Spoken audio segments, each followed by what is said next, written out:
Quanto sangue deve ancora scorrere perché capiamo che la guerra non è mai una soluzione, ma solo una distruzione?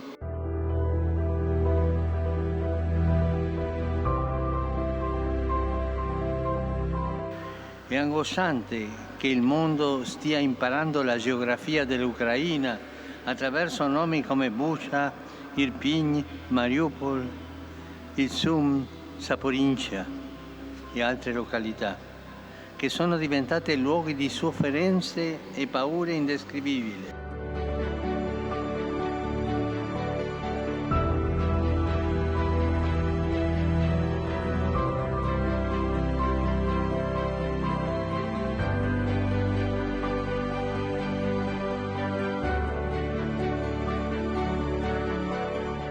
Oggi è in corso la terza guerra mondiale di un mondo globalizzato, dove i conflitti interessano direttamente solo alcune aree del pianeta, ma nella sostanza coinvolgono tutti.